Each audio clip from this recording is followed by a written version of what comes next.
My name's Adam Becker, and this is why I'm turning red. I was born in Waconia, Minnesota in 1984 to two loving parents. My earliest memories were of wanting to be a hero, a policeman, a soldier in the army, or a ninja turtle. But by the time I'd gotten into high school, my life took a drastic change. My parents were getting a divorce, my family stopped going to church, and I started to experiment with drugs and alcohol. I chose friends that were angry, we listened to angry music, and we became keen to find everything wrong with the world around us. When I graduated high school, I felt like the victim of an oppressive world that just wanted to fit me into a box. And so, having found everything that was wrong with the box, I decided that I wanted to have no part of it. I dropped out of society. I thought that America was the modern Babylon, and that paying taxes was basically evil. And so I drove out west, gave away my car, burned my ID and social security card and last few dollars, and I hit the street. I learned how to panhandle, where to sleep and where not to. I hitchhiked from town to town and camped and hung out with other like minded people, the hippies and punks and other dissatisfied customers. And I learned the language. People that weren't like us, that weren't trying to start a revolution of some sort, were called normies, houseies, and domesticated, since they were just cogs in the big evil machine, and they had way more than they needed. It was no problem for us to expect to be able to withdraw money from them for our needs and wants to be met. We literally called a Sharpie marker for writing on cardboard our debit card, and the public was our ATM. I found out that as a single homeless man without any money, I was eligible for the maximum food stamp benefits, and it was easy to sign up for in most states. I said I was retired. I started drinking in the morning. The saying was, wake up and rage. What else was there to do when my whole existence revolved around myself? But it wasn't all beaches and lush redwood forests. I ended up in San Francisco, Portland, Eugene, Los Angeles, sleeping on sidewalks, behind dumpsters, and in empty carports.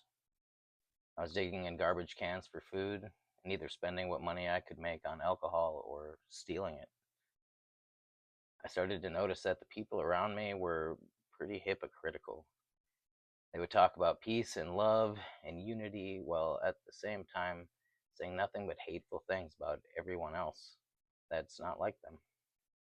They complained about not having homes, not having proper meals or medical care, and so on, yet they weren't really doing anything to improve their situation and were even turning down help from people that were trying to give them a hand up.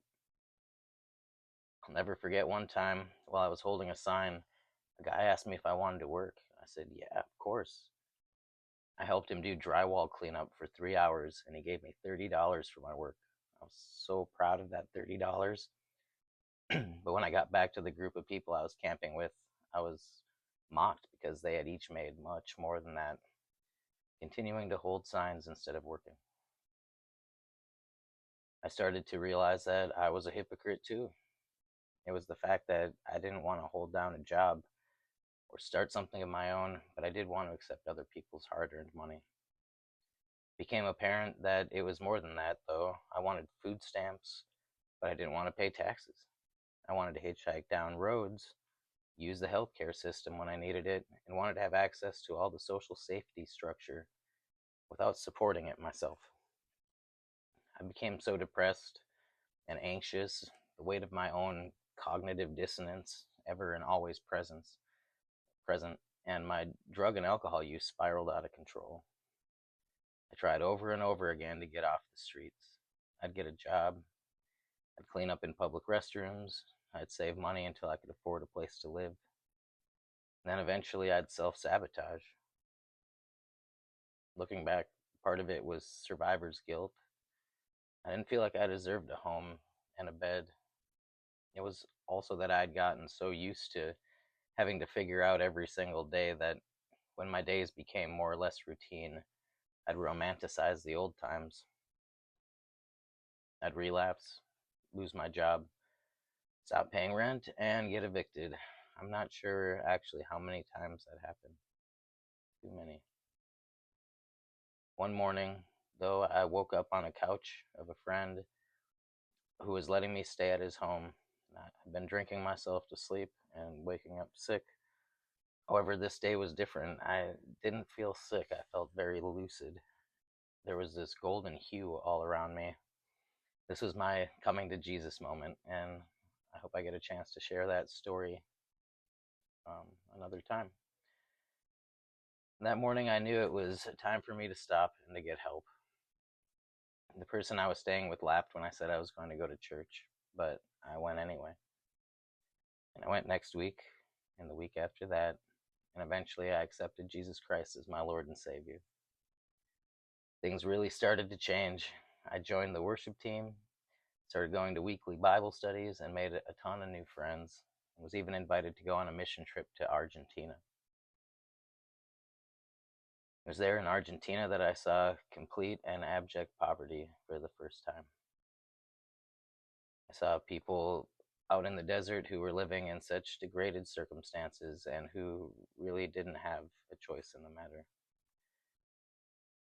The pastor asked me to share my testimony, and as I did, I saw what an entitled, ungrateful, self-centered young man I'd been. I walked away from opportunities that they would dream of having so that I could run around on the street and drink whiskey in the gutter. I cried and cried and cried, and I knew that America wasn't my problem.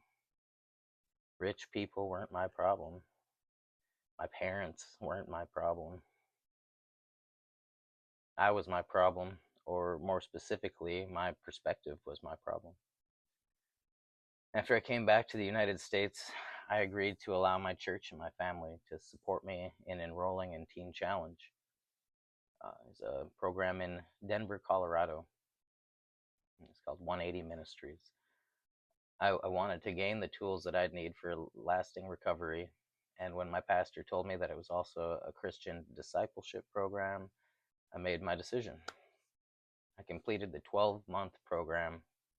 Felt like I graduated into a new person, into a new mission in life.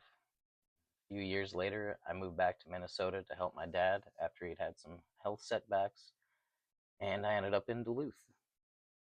I'd heard about the Superior Hiking Trail and wanted to give it a try. In 2022, I hiked 200 miles of the Superior Hiking Trail all by myself and proved to myself again that I'm capable of accomplishing and overcoming challenges that are greater than I ever could have imagined. Having fell in love with the area, I found an apartment in Duluth, and in 2023, I met my future life, and wife, Miss Randa Lee. We were married later the same year.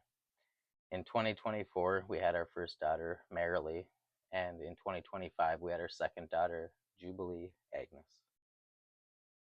I'm a full-time house supervisor at an adult foster care home. It affords our bills so that my wife can be a stay-at-home mom with our daughters, and I think, wow, it's totally possible.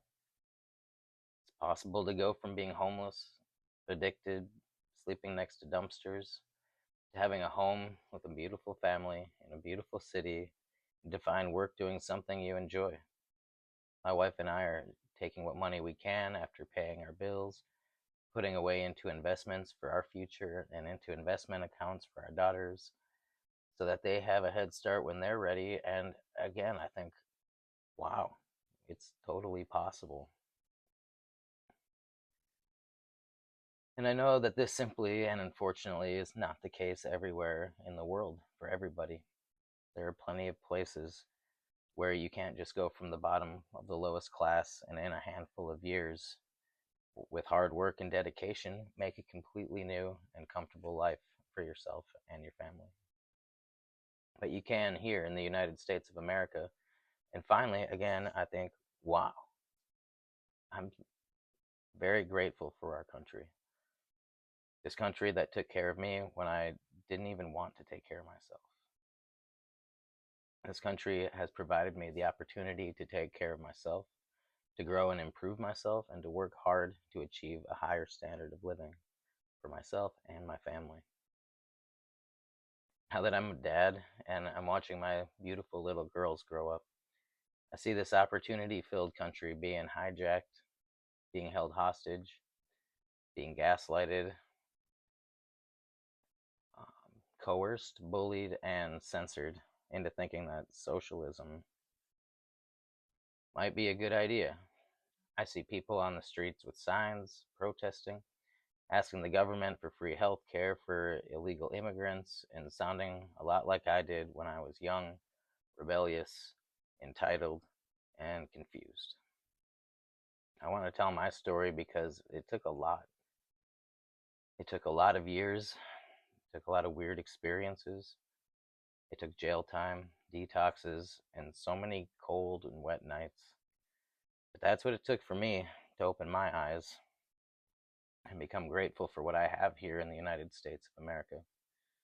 If my story can help someone gain a broader perspective without having to go through a fraction of what I have, it'll all be worth it. America isn't our problem. Rich people aren't the problem. The problem is our perspective. Thank you. That's why I'm turning red. Vote different.